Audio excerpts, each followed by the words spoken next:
গ্রামীণ চিকিৎসকদের সরকারি স্বীকৃতির দাবিতে আলিপুরদুয়ারের রুরাল মেডিকেল প্র্যাকটিশনার্স অ্যাসোসিয়েশনের বাইক র্যালি। বৃহস্পতিবার সকাল 11টা নাগাদ আলিপুরদুয়ার কোর্ট আসাম গেট থেকে একটি বাইক র্যালির আয়োজন করে গ্রামীণ চিকিৎসকদের রুরাল মেডিকেল প্র্যাকটিশনার্স অ্যাসোসিয়েশনের জেলা সদস্যরা।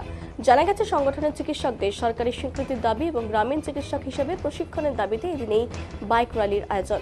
এদিন আলিপুরদুয়ার শহরে 1 নম্বর আসাম গেট থেকে 150 জন বাইক নিয়ে র্যালিতে অংশগ্রহণ করেন জেলার বিভিন্ন প্রান্তের প্রায় 2 শতাধিক গ্রামীণ চিকিৎসকরা। বাইক র্যালিটি আলিপুরদুয়ার শহরের বিভিন্ন এলাকা পরিক্রমা করে কোচবিহার রসমেলা মাঠের উদ্দেশ্যে রওনা দেয়। বাইক র্যালিটি নিয়ে কোচবিহারে যাওয়ার পথে সাধারণ নাগরিকদের সঙ্গে জনসংযোগ করেছেন সংগঠনের সদস্যরা। আমরা এই মুহূর্তে যাচ্ছি কোচবিহার রাসমেলা মাঠে। সেখানে আমাদের তৃতীয় জনসংযোগ কর্মসূচি সারা রাজ্যব্যাপী 4টা জায়গায় আমাদের এই আজকের অভিযান। আমাদের মূলত আমরা হচ্ছে পেশার স্বীকৃতির দাবিতে আমাদের এই আজকের র্যালি।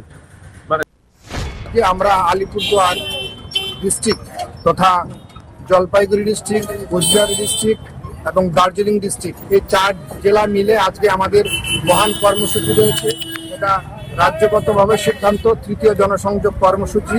এটা আমরা এখানে প্রকাশ্য এখানে জমায়েত হয়েছি কোচবিহার রাসমেলা ময়দানে। আমরা আলিপুরদুয়ার